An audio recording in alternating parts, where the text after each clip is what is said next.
A dívida pública é outra coisa que pouca gente entende e que é passado também pela televisão como se fosse a mesma coisa de uma dívida privada. E não é verdade. Nos últimos 20 anos no Brasil, com exceção de alguns poucos anos, o Estado arrecadou, quer dizer, o Estado gastou menos do que arrecadou nas suas funções de Estado. No seu gasto público normal. Ele fez superávit primário. Né? O que é o superávit primário? O Estado arrecada 3 trilhões e gasta 2. Sobrou. É um superávit. Não foi esse o número, né? Não é esse o número, mas só dando um exemplo aqui. O que acontece? O próprio capital, né, que na cabeça de grande parte da população, a pessoa que tem o capital vai investir num negócio para gerar lucro, né, e vai retomar o lucro que ele pode gastar consigo mesmo ou reinvestir na empresa. No entanto, no atual estágio do capitalismo que nós estamos vivendo, o montante de capital que existe no Brasil e no mundo é tão grande que ele não tem condições de voltar para o processo de produção para produzir alguma coisa, gerar lucro e continuar esse processo. Porque está no teto já. Já.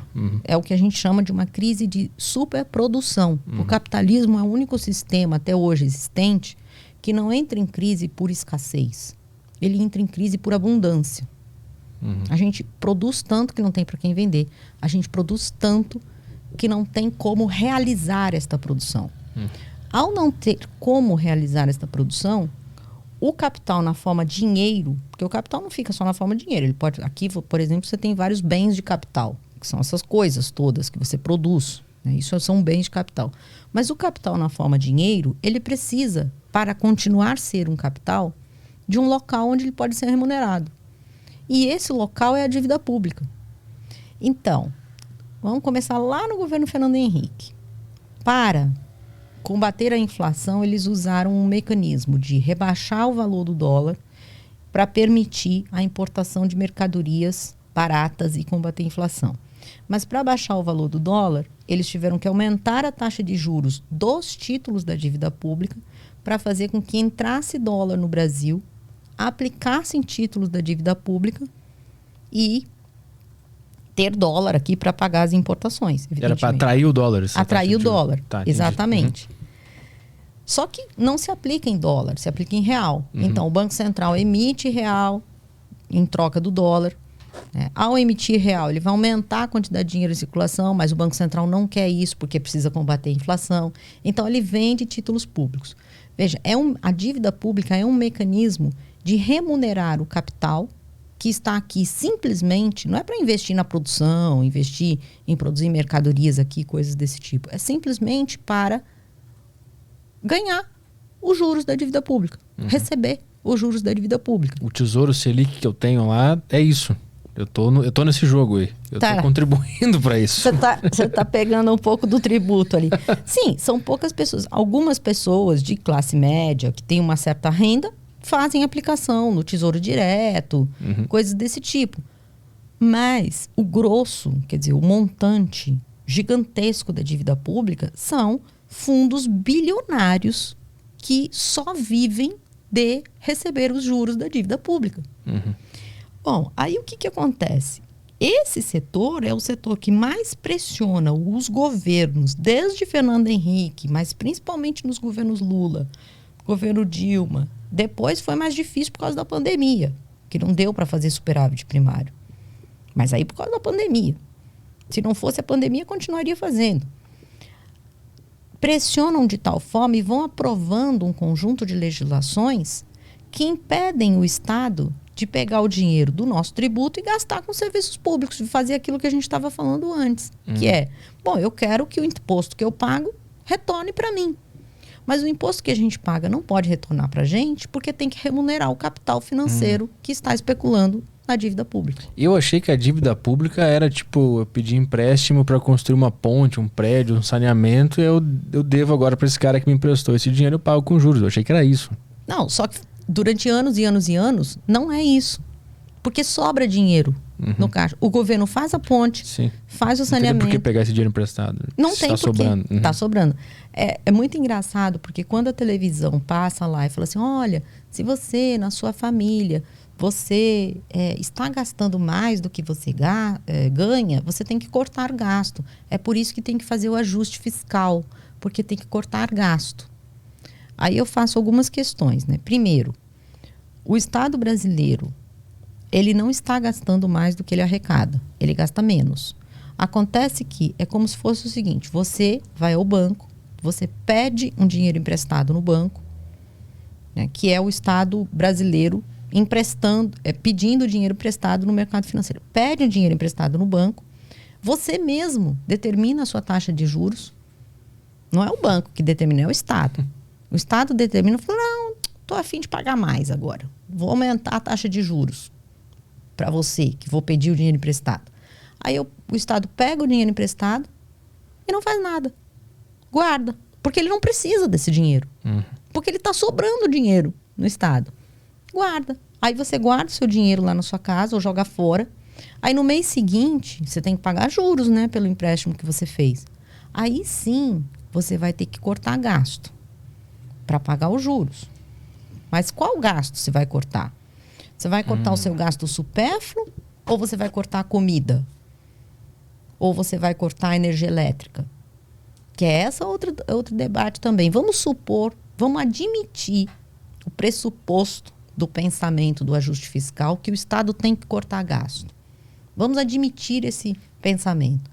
Por que ele tem que cortar na saúde, na educação, na previdência? Por que ele não corta no plano safra, que vai para os latifundiários do agronegócio? Por que ele não corta nas Forças Armadas, no setor, no judiciário? Não, ele só corta no atendimento à população. Porque é um jogo entre eles lá. Claro. Eles que vão negociando isso. Exatamente. Entendi. Então, são três grupos, ou dois, bancários e Estado? Bancários, governo e burguesias, é isso? Fazem parte do mesmo... Não é bancário, né? Bancário é trabalhador de banco. Banqueiros, os grandes banqueiros. Então, os cara no banqueiros... caixa. Bancário... Falei dele agora. Bancário é o trabalhador do banco.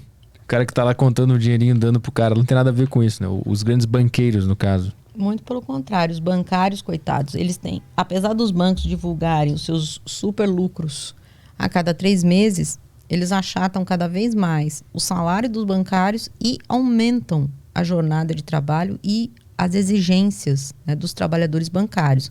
Por exemplo, você recebe ligação no final de semana de gente te vendendo coisa de banco? É bancário trabalhando no final de semana, né? Mas isso é outro assunto. Na verdade, a gente pode pensar assim, são 2 grandes grupos, né? 2 grandes classes sociais, mas é óbvio que tem frações, tem divisões dentro dessas classes sociais. A gente fala em 2 grandes classes para simplificar o argumento, né? Uma classe dominante, que são os detentores do capital, nas mais diversas formas do capital, e a classe trabalhadora, que também tem diferença entre elas, né? Você tem uma classe trabalhadora que é o trabalhador industrial, bancário, comerciário. Você tem uma outra fração da classe trabalhadora, que é uma classe trabalhadora que está cada vez mais, né, sendo proletarizada, que são os médicos, advogados, engenheiros, que antes eram muito mais associados ao profissional liberal e hoje estão cada vez mais submetidos a condições de trabalho muito parecida com os demais, né? Com o bancário, com o trabalhador normal, qualquer outro trabalhador. E dentro desse grande grupo da classe dominante, né, dos capitalistas, os proprietários do capital, tem também diversos setores, diversas frações, né? Então tem um grupo que está no mercado financeiro, e estes não são só os donos dos bancos, são os que colocam o seu capital nos fundos de investimento, independente deles terem uma empresa ou não. Pega, por exemplo, no Brasil, nos anos 90, a gente tinha uma quantidade de bancos privados bem maiores do que a gente tem hoje. A gente tinha uma quantidade de indústrias nacionais muito maior do que a gente tem hoje. Essas indústrias foram vendidas para multinacionais, a Cofap, Metal Leve, As universidades, por exemplo, as universidades todas aqui, dei aula em várias delas aqui em São Paulo, universidades privadas, foram vendidas por capital internacional, do setor educacional. E vendidas por bilhões de reais. O que essas famílias fizeram com esses bilhões de reais? Elas montaram outro negócio? Elas criaram... Isso é capital, certo? Como é que o capital serve? Vamos supor que o capital tem um serviço para a sociedade brasileira. Como é que ele serve? Investindo em alguma coisa. Produzindo.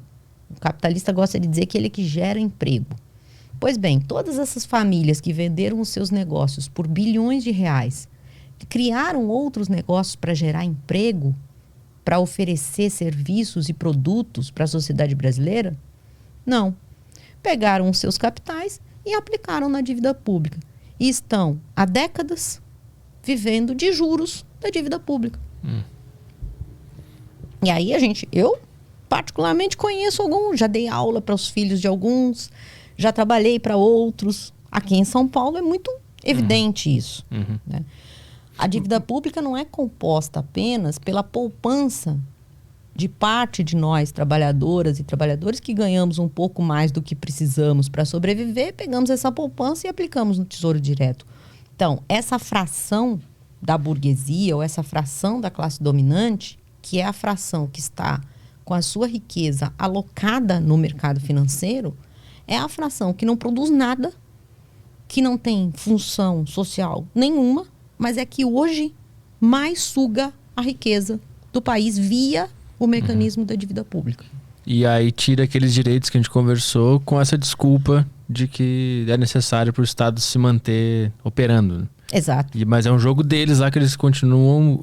Todo mundo tá ganhando muito dinheiro lá em cima. Tá, ganhando muito. E aí eles vão tirando o nosso aqui justamente para ganhar mais um pouquinho. Exatamente. Infinitamente. É isso. Esse é o jogo.